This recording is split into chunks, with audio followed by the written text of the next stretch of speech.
taken down the Foxes. We've got Ole turning it around. And we've got Palace claiming the silkiest, smoothest scalp that they could have claimed. Hit that music, huh?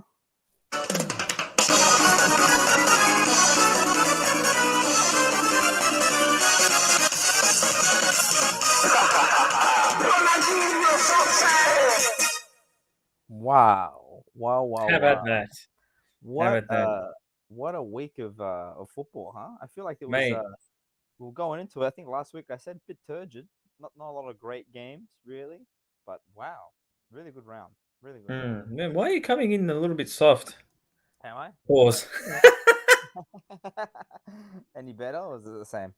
A little bit. It kind of goes up. It's a little bit pitchy, but hey, we'll Oh, we'll deal with that as long as we can still hear you. That's fine. Might be something on my end anyway, but hey, we've started now anyway. So, quite. Is that any different? Oh, that's much better now.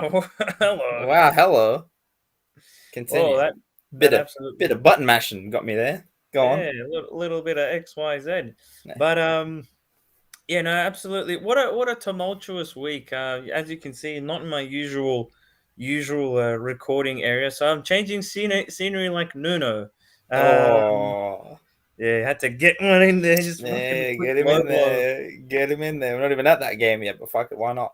Why not? Why not just throw a low blow right when he's down? Actually, just kick him. Not even a low blow. He's Ah, already on the he's all floor. right. He's getting the biggest severance package anyone's ever seen, so it's Mate, fine. he's what do you call it? He's the saintly spirit, as his last name suggests. So he'll be fine. Yeah, he'll be all right. He'll be all He'll right. be He's getting a alright. nice. He's getting a nice little kickback to take the walk. He's not. He's 100%. not. He's not getting 2 months. You know what is it? What's the Mm. average redundancy? 2 months, 3 months, whatever it is. I don't know, something like He that. gets But at least some little at least package. him and the boys can kick off at the pub, because all his staff got sacked too. So Yeah, right. all It's the boys can kick on. yeah, complete a bit strange. A bit strange that we'll get into that a bit more when we get to the Spurs United game. But look, we'll start with the Foxes and the Gunners. 2-0 for Arsenal. Mm. At the King Power, right? I'm pretty sure Yes, Leicester was home. yes. Yeah, In Leicester was in home. Leicester.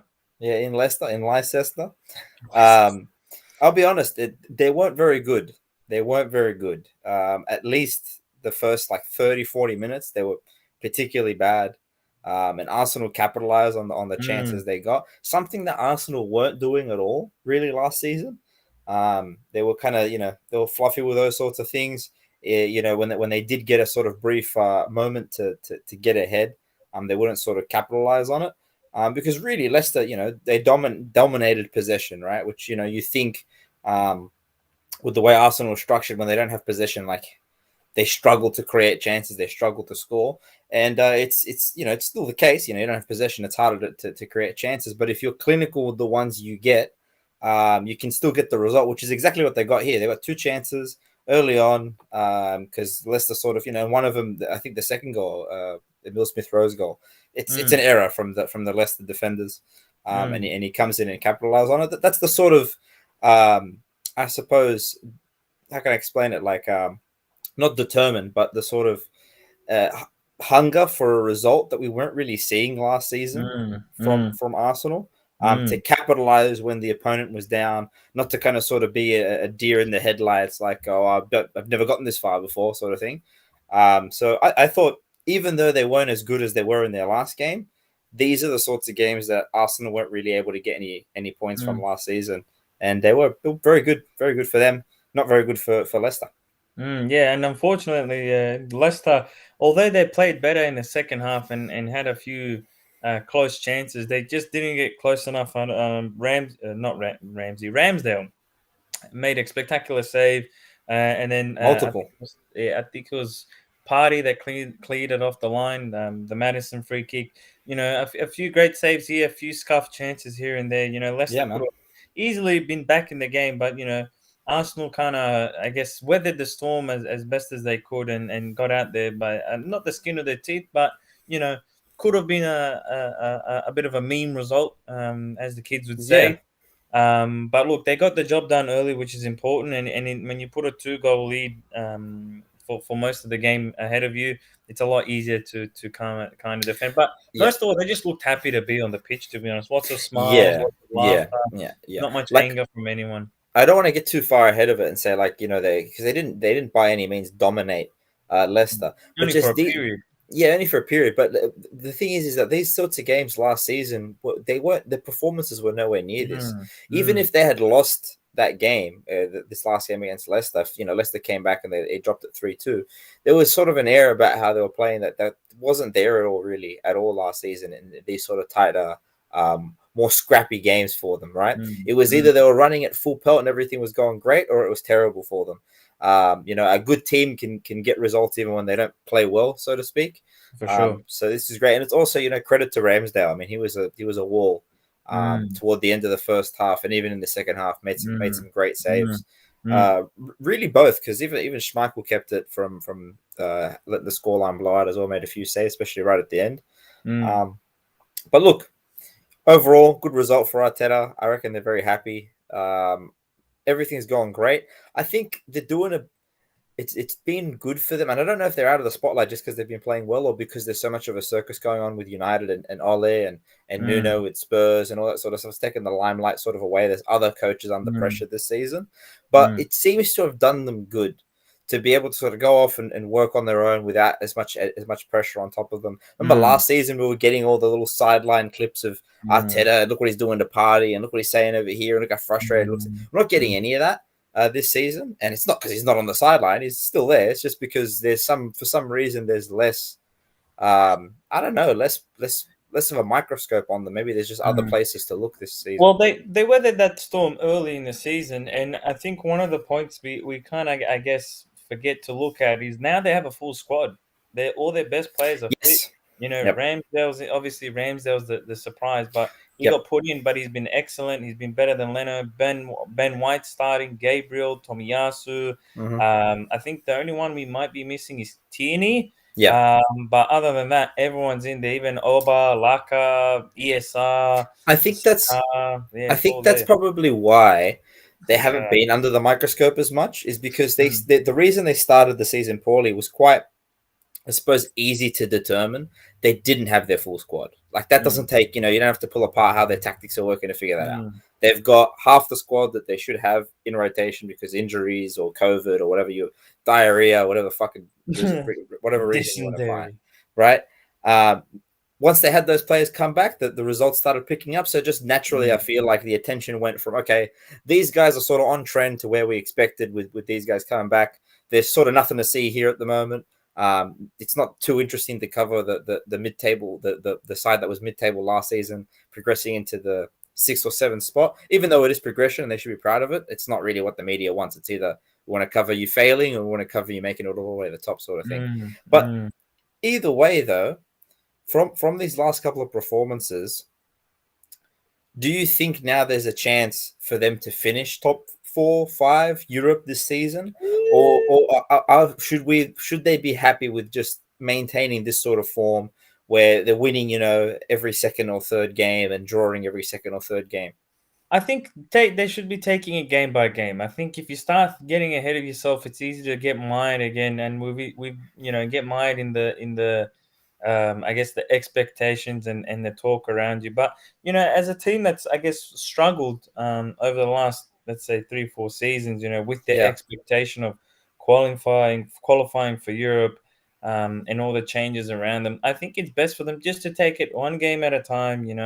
Only deal with what's ahead of you, because if you start getting caught up in the hype, you can easily get lost in the sauce, as the Prophet Gucci Mane once said. So and I think that's what they've been doing so far, and that's what's got them into a good position. So I think when you have all your players there, everyone's happy, the system is working, Arteta isn't losing his mind on the sideline. There's not much I guess peering into or reading between the lines of what's being said, or the body language of some players. As long as they take it one game at a time and keep going and keep level, they're bound to I guess at least continue their form, and be able to look at it more realistically, rather than going, oh, let's go qualify for Europe, blah blah blah, all that crap. Yeah, I get you, man. I get you. The way I see it is, if I was like one of the Arsenal brass, as they call it, I'd probably want them to aim at stealing whatever West Ham has going on at the moment, like try to steal that fifth European spot or something like that. I think getting some European football will be that sort of perfect like carrot at the end of the stick for the young players to sort of look forward to and grow into, right? I'm not saying they should aim for it as like a do or bust sort of situation where they should feel it's a failure if they don't get it. I just think with West Ham being able to hold that spot right now, and I look at this Arsenal lineup and how they've got them playing at the moment and the sort of future they've got when they start to settle in a bit more and their rotation gets a bit more how can I say it, like predetermined, right? They're not second guessing the lineups every week. I think their ceiling is much higher than what West Ham is putting out or what Leicester could possibly put out if they return to form. So I'm not saying it's do or bust, but I think a healthy target for them would be European football. I think Absolutely. that would be fair, considering how they've just progressed and it was still towards the start of the season. Doesn't seem like there's a reason for them to slow down. A lot of the key cogs are young players that could if we got either Emil Smith Rowe, Saka, taking the leap as they call it, there's a chance that these guys could start to hold one of those European spots or at least shape up towards it for next season. All right, let's get into the big one: Spurs versus United. Rip Nuno, but look, it's another game, another F's in goal. the chat. F's in the chat. Another, I guess, goalless attempt from Spurs. No attempts again in a game and a half. Kane again absent. The team just looking absolutely discombobulated. The fans are cheering. You don't know what you're doing. Punch-ons in the stands amongst fans. It's in the stands among fans. Yeah, the stands amongst fans punching on. But yeah, it's just it was an absolute toxic situation. Yeah, it was bound to come. I didn't think it'd be that soon. But I thought, if no one's saying, well, what a shock, or poor Nuno. But look, I think it was a poison chalice when he came in. That's it. I think Kara has probably had the best take on it so far that I liked. He was saying that it's not a bad sacking, so to speak. You can't really say it's a bad sacking, but what you can call out that it's a bad appointment. Like, you sort of wasted the bloke's time. You mulled over. You've ended up going back to one of what seemingly was first or second pick. Like you've gone back with tail between your legs, conceding and giving the offer that he asked for in the first place. It's just bad all around. It's poor. So it was a bad appointment. You know what I mean? I don't think it's. Yeah, they've played bad. We've given him the stick of no goals and all that sort of stuff. But what's he coming to do? I don't really know. The kind of coach that Nuno is, he's someone that needs to bed in his philosophy and play that way. So if you're not going to give him this big long leash to sort of rebuild the club and do all this sort of stuff, like what's the real point of bringing him in? He's not sort of like a holdover manager. In all honesty, they could have just left Mourinho to peter out to this long and then make this move if this was the case. But yeah, I don't know, man. Like they're just kind of a bit dumb, I think. It's just a waste of time and money. Like, the thing is, Nuno was the fourth choice. Like you said, they dillied, they dallied. They didn't want to give the keys to Conte, or Conte didn't want to go there at the time. I don't know why. I'm now in hindsight, I don't believe that story of Conte not wanting them. I think it's a paycheck thing, eh? What? Yeah, well, he asked for a big paycheck and he asked for full control. He wants a big transfer. He wants to bring in the exact players he wants. So my thing is, why would he say yes now when they're in a worse position than they were prior? Because in regards to transfers. Well, not even in regards to transfer. Well, the window's closed now, so he's gonna what? He's gonna play about, let's say, 2 months. We'll call it 2 months with the current squad till January opens up. But then even when January comes around, you're not gonna splash and sign 3 or 4 players. You could if you want to, but it's so. What do you think? What do you think's like changed his mind this time around? Well, I think money talks, but also I think he is the type of guy that wants to be the architect and the designer of the project at the same time. So he wants to make sure he has full control, and I don't think they were willing to relinquish that because they had the new director of football in Patriacci, Levy being the owner he is. They didn't want to hand him the keys. Now they've had to go, like you said, with their tail between their legs, saying, Conte, do you want to do it? Blah, blah, blah. He's the key to the house. Do what you need to do. Now, they hired Nuno as their fourth fourth choice apparently. So they didn't want to hire him, and then they end up going back to him, and then now that I guess he didn't have time to kind of bet in the squad. He didn't, was not that he wasn't unfairly given enough time, but it's a rebuild, Yep. so he needs time. Yep. They didn't afford him that. They didn't give him a long enough leash. They set him up, not to set him up to fail, but came in a weird circumstance where fourth choice defense, like, who the fuck? Like, Nuno's not the guy we wanted. He's not what you were Yep. talking about in terms of attacking football. And then on top of that, you had the Kane saga, which dragged on Yeah. to the second week of the season. And Mhm. to be fair, he's still probably dragging on because he just looked completely disinterested Yes. in playing Yep. or scoring at all. So when you look at it in the grand total, yes, Nuno is to blame. The team didn't bet in. He didn't get the results. Well, currently, the first 3 games, but Yep. since that Palace game, he was always on thin ice. And I felt Yeah. like even if he did win the let's say he won the first 9 out of 10 or something Yeah. ridiculous. At any point, if the situation was to turn as it did now, he'd still get sacked. Yeah. So See, yeah, that's why I think it's that's the really problem. it's a bad appointment, because if you're gonna bring a guy in like Nuno, right? Why are you not going to give him a long leash? He's the rebuilding guy. He's the Yeah. long term project guy. That's what you've brought him in to do, right? If, like you said, he's a sort of, you've brought in a manager where it's sort of, we need continuously good results, right? We need to win now sort of reaction. That's the Contes of the world. That's the Mourinhos of the world. That's you had that guy, right? Previously, you've kicked him away. You had that other guy lined up, but you didn't give him what he needed to come to the team. And then you've gone to this other option, and it's sort of like you said, it's poison chalice. It's what was he really supposed to do? I really hope for Nuno Seca doesn't lower his stock too much. Although the reality is that it probably will, because Yeah. the Nuno no goals, they didn't play well at all. Like, Yeah. it wasn't just losses. It was when they lost poorly. When they won, it was by 1 goal. Yeah. And that's pure stats. So it's not a good time for Nuno. And the weird thing is, when you think of it, right, for Nuno, and we've talked about how Spurs, kind of gave him a poison chalice, but the problem is as well, Nuno has, even in his second season at Wolves, strayed away from the philosophy, or tried to change his philosophy from what had worked. Counter-attacking, 5 at the back, wing backs, call it what you want. He was trying to do it at Wolves, and that's what kind of, I guess, diminished their stock a little bit and his time there. Yes. He tried to implement it at Spurs with, I guess, arguably a better set of players, more technically adept, and it still didn't work. So it was like a bad relationship, where you can clearly see that neither party was suitable for each other, because you had Nuno, who was trying something different, and you have to always give praise to someone that's trying to do something different as a coach and stray away. But at the same time, why not revert back to what you knew best? What has worked in the past, and then Spurs not really giving him the opportunity and not giving him a stable foothold to get back into it. And giving you an opportunity to rebuild and pick it up. And not enough Portuguese players. You're right.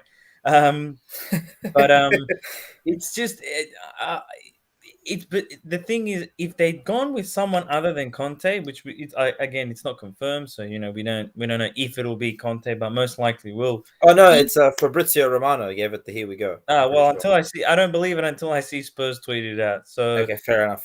But yeah, I think we've got the Twitter. It's journals 90% there. We're pretty sure it's him. Yeah. But the thing is, if they went to anyone else but Conte, we were going, you know what? Fair enough. It needed to be done. But the fact that you've now gone back to Conte after you fucked him around or whatever it was, it just looks silly. It's just dumb. Now when you think of it as a player, you go, well, Kane wants to leave, and we've got Levy that doesn't want to let him go. We've got a coach that they didn't get. Like, it seems like the club cannot figure itself out. Yeah, there's no, like, the direction is sort of everywhere, right? Like, you bring in a guy who's in an experimental phase of his career, who's been given a long leash before, who's come in. They even came. I'm pretty sure they put out statements about how it's a rebuild and they understand that and blah blah blah. But then your actions don't align with your words, so that's a bit strange. So you have all that sort of stuff playing together now. And like you said, with Conte coming in, they're cycling back, coming back to as if, like, okay, we've made a mistake. We should have gone with this coach to begin with. We're going to circle back to what plan A was. But at the same time, you've enacted elements of plan B, right? Mm-hmm. Which is like holding Kane hostage and going with Nuno in the first place and all that sort of stuff. So now you've somehow diminished the efficacy of plan A by going with plan B for a quarter of the season. So it reeks of idiocy the whole way through. I feel like it's set up to go poorly with I feel like what's happened is, like you said, with Conte, that he wanted the sort of locus of control. The first time they negotiated, they said, no, we can't give you that. They went to Nuno, right, after they went down their referral list. That's not worked out. I don't know. Have they gone back to Conte and covered up that lack of locus of control by throwing more money at him? Probably not, given the way that Daniel Levy runs things. So I'm considering the fact that maybe they've gone and said, look, you get way more control than we originally negotiated for. Are they going to actually allow that control to come to fruition? Or is it going to be a Bielsa at Marseille type situation, or a Sampaoli at, where was Sampaoli? Lazio?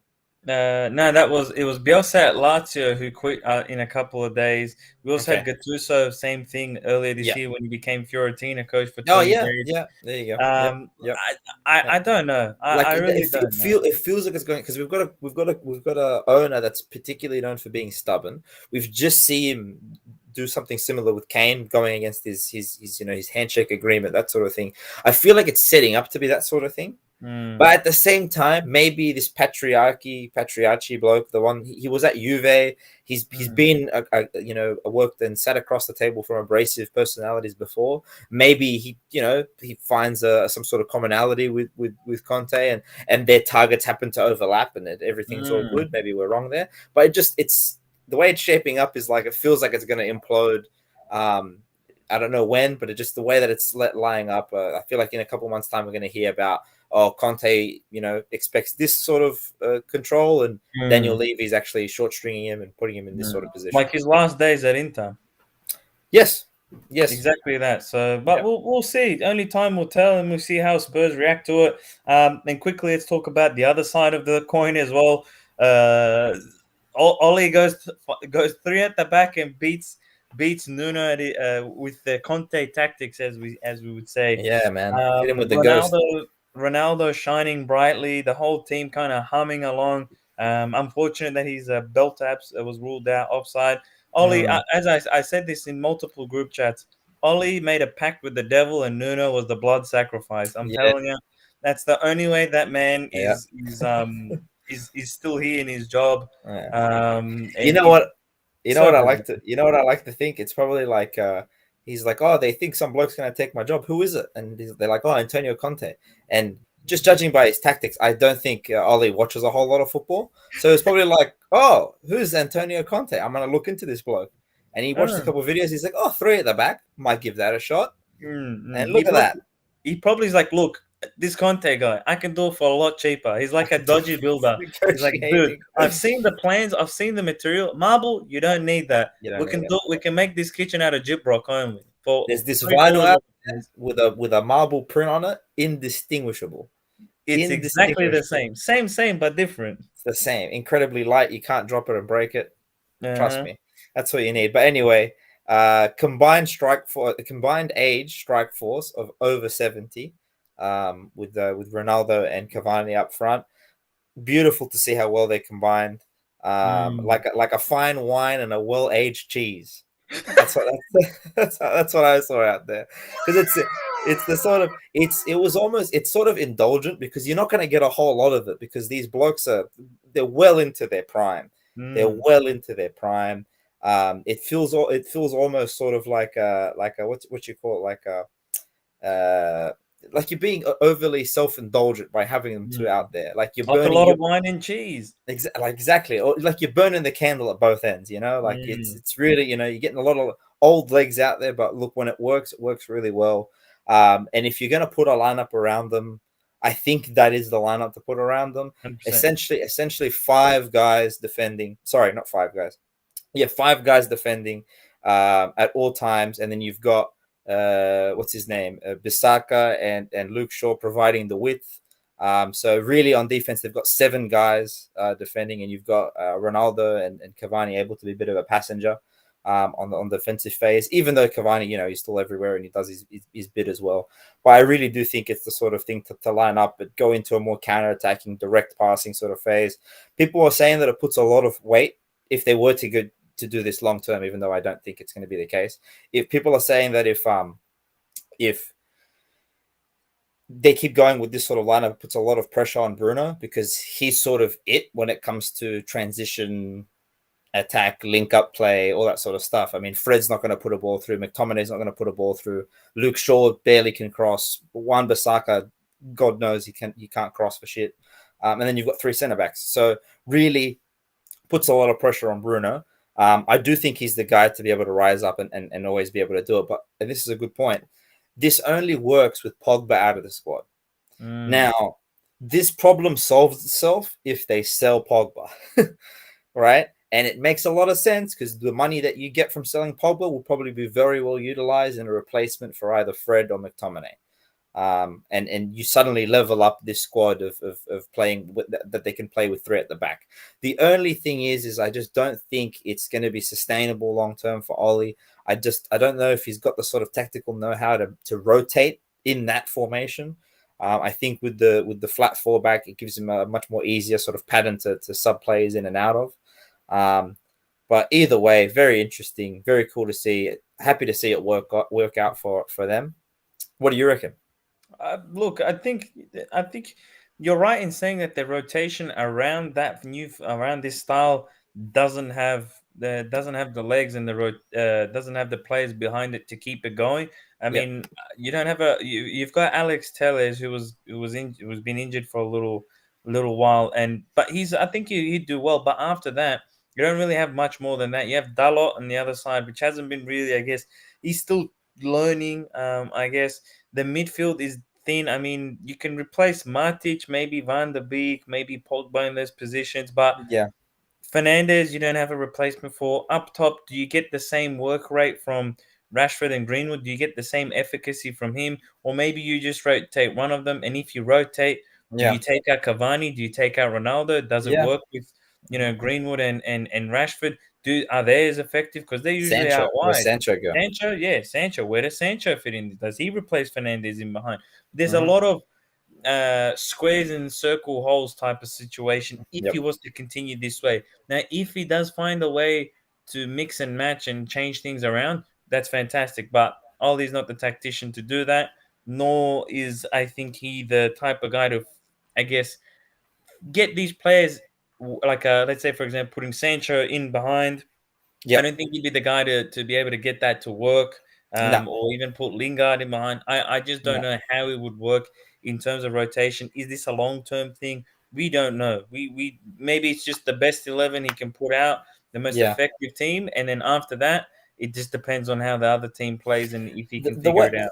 the way I see it though, it's promising at the least for United because he sat there and tried to figure out a way to make Ronaldo better and actually get some stuff out of Ronaldo, right? Put him into better situations. He's figured out Ronaldo has played his entire career alongside a great, hardworking number 9 player. His best years were either alongside Rooney or Benzema, right? So it's just logical to put him next to it, to a player like Cavani. But that's very good, well and good. But does he have the sort of, like you said, the tactical know-how to be able to sort of get to the next incarnation of this and keep the form going? Either way, good stuff to see for United. Good stuff to see for Oli to be able to hold on to his job for another week or two. And let's get into their noisy neighbors, City versus Palace. Well, not so noisy now after getting a bit of humble pie served to them. But Yep. look, from the off, it just seemed like it wasn't City's day. They weren't there for the game. They just looked a bit ragged. They looked a bit out of sorts. You had Laporte getting a silly red card. Yeah. The early goal didn't help either. There was just a kind of disorganization for that early goal. Just a couple of that you're watching it, it's like this doesn't seem like it's City at its finest. And it doesn't Yeah. seem like the gods are appeasing City today. But look, credit to Vieira, comes up against his old employer, and puts one up against them and puts out the best performance. And look, to be fair, great result for Palace, and all things considered, they've been chugging along or humming along just nicely. Not to say that they've exceeded expectations or blown us out of the water, but considering it started with an absolute drubbing at Chelsea 3-0, Yeah, and yeah, progressively every week, they're getting not they're getting more comfortable. The yeah. players are understanding each other. They're getting their players back, like the likes of Elise, starting now. You've got Odonse Edouard as well, coming in. So look, things are looking up, and if they continue on this trajectory, a good solid mid-table finish for a first season under new coach with a new players ain't so bad. And to get Yeah, a scalp every now and then, like a Liverpool, not Liverpool, sorry, City, yeah, a close, not so much a close result, but giving Liverpool an honest test, it's not a bad thing. Next season no, you can kind of build from that and some good jump off points. But you know, all things considered, 2-0 against City away from home, done in a comfortable manner. Yes, they did get a red card. Yes, they didn't look uncomfortable, but you still have to score the goals and you still have to get the result, and they did both. And yeah, credit to Palace. for sure, man. Like, look, like you said, it's not like they've exceeded expectations in some sort of way. They've still only won 2 games. Their Mhm. points tally isn't ridiculous or anything like that. It's no Leeds last season where they're sitting mid-table halfway through. No one expected that. It's just the fact that they're taking on a completely new outlook on how they approach the game. The tactics are completely different to last season with relatively the same team, just with some pieces here or there added. So for them to just play good football is a success for them, and for them Mm. to be able to do that against last season's champions, whether they played well or not, is very good. It's obviously they're heading in the right direction, and got to give a shout out to Conor Gallagher. What a player that guy is! No, pocket rocket just Ridiculous, runs. ridiculous. Because you normally you do see a lot of these players, especially these days with the high pressing football. A lot of these players come through where they're press machines and they're very aggressive, not aggressive tacklers, but you know what I'm saying, they really they like to get stuck in. They get really, sometimes they get beyond the strikers. I mean, you can go through world football at the moment. There's tons of these players at the moment coming through. It's sort of the order of the day. But what Conor Gallagher has that you don't see all the time with these players, he's got a lot of football IQ. When he does Mm. win the ball, he's quite good at transitioning into an attack straight away, and it almost always is very detrimental to the defense, whether it goes into a goal or just into the final third. I don't know what his progressive pass stats are, but it feels like every time he makes a good tackle, there's also a good pass off it. It's not just a Mm. sideways, keeping Mm. possession, And he's starting again always in a sort of good thing. spot too. He's always calling for a goal, the ball in a good spot. He's always eager to contribute. So yeah, he's showing all the good signs of someone Mm. that can definitely contribute. Hopefully at Chelsea, I'd love to see him at Yeah, Chelsea, being man. that progressive guy in the midfield, and carrying the ball along. And He's a Tommy Tuchel player if I've ever seen one. oh yeah. In all honesty, I really do think he's a natural progression, a natural update to go from Kovacic to him. I think Mm. it's Or it's just being a perfect. rotation piece, giving you something different. Because Kante and Yeah, Jorginho can be the screener, Jorginho can be the distributor, and Gallagher can be the progressor, or yeah, put him next to Kovacic. Kovacic can play the passes into him so he can progress forward and be yeah. a Lampard-esque, or help get beyond Mason Mount, or get the ball to Mason Mount, or get the ball to Lukaku and break between the lines, or do Mm. something different. Give him a bit of I guess a random option to hit. Yeah, exactly. More of a direct player Mm, than the one they've got at the moment. mm, Let's get into the Champions League. Do a quick little roundup here of what's coming up tomorrow and Thursday. mm-hmm. Now you let me know if there's any games I missed here that you want to talk about. But first one is Atalanta versus United. Mate, the Second, redemption tour. the second stop on the Oli Redemption Tour. Mm-hmm. Um, it's in Atalanta. Testy game, very testy game. It's one of those ones where if it wins, if they win, boys, if it wins, if they win, boys are going to mean a whole lot. Mm-hmm. But it's also one of those ones where you know that they're gonna be in for a tough night. Yeah. With the way Atalanta play, with the way that they've struggled to defend recently. Someone actually made the point. We were all talking about with Ole making the switch to the three back that one of the things that it did very well was be able to put Cavani and Ronaldo next to each other, and the wonders that it did for Ronaldo. But maybe the reason that Ole went to this 3-back lineup was actually less so because of that, but more so because he was trying to cover Maguire. Because Maguire's been abysmal. And the reality is, if you put two guys next to Maguire that can do all the sort of, adept reading and step out and make the tackles, and you can tell Maguire to just sit really far deep, it makes his job a lot easier. And it makes him rely a lot less on his football IQ. And then if he does go in, he's got two other centre backs, hopefully covering his error.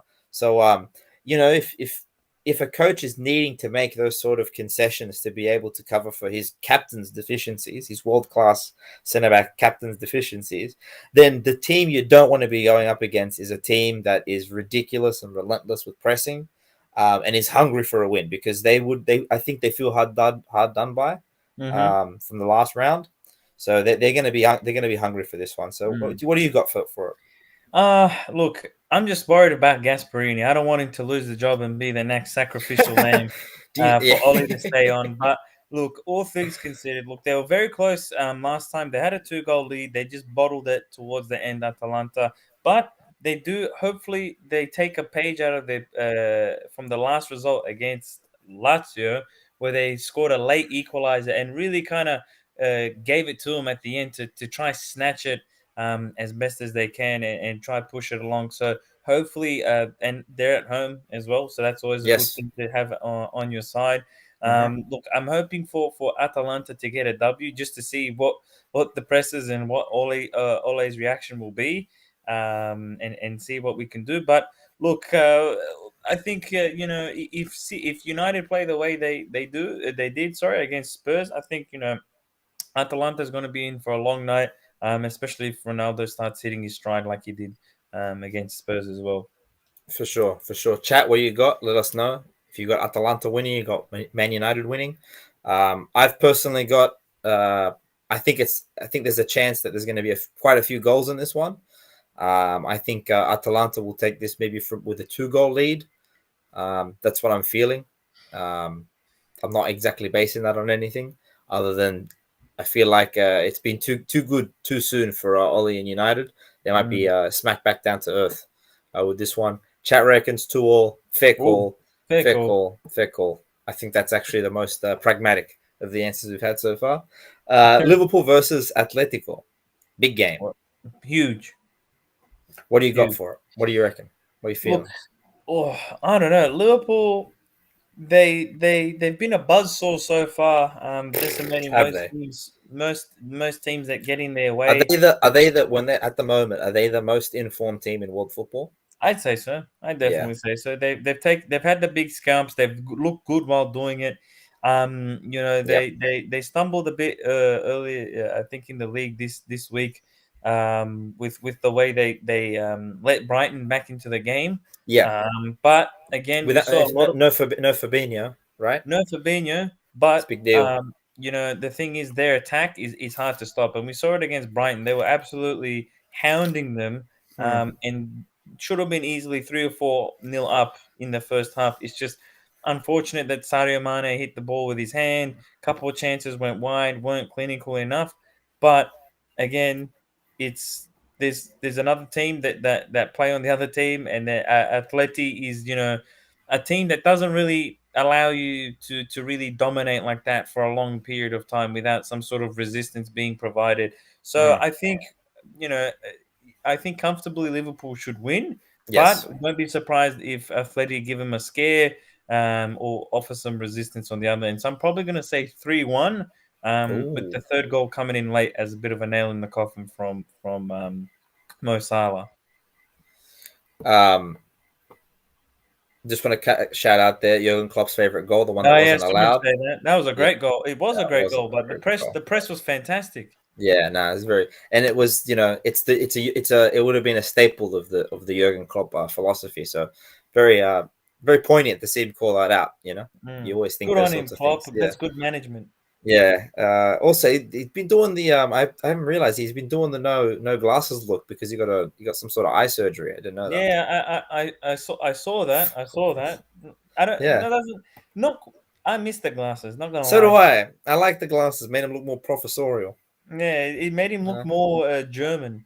Yeah, Yeah, it did. It did, which is crazy to think from a bloke named Jurgen. But yeah, he did look more German. Yeah, Before. there's always a bit more room to become more German. Just There's more room. There's efficiency, it's Germans and That's true. efficiency. You gotta That actually- squeeze it. Squeeze it. You got to get every bit out there. Chat. What do you think? Do you reckon Liverpool? You reckon Atletico? I have a feeling who you're going to answer. Yeah, I'll let you no get bias. it out. No bias. A 3-1 either way. Wow. All right. Look, that's actually The pendulum could swing either that's way. Wow. that's to be honest, that's kind of how I'm feeling for the Atalanta game. To be honest, that's the gut feeling for the Atalanta game with United. But for Liverpool Atletico, I don't know, 3-1 either way. I just don't see Atletico scoring 3 goals in Anfield. But boy, I'm setting myself up to look like a moron with that one. But I think it's gonna be a bit of a drubbing. Even if it's only like 2-0, I think it'll feel like a drubbing. That's what I'm feeling going into it. Just because they're in such good form and they played so well in the Wanda Metropolitana. That's how I see it. Is like I think in Anfield against a team that knocked them out in the Champions League, everyone's going to be really up for it.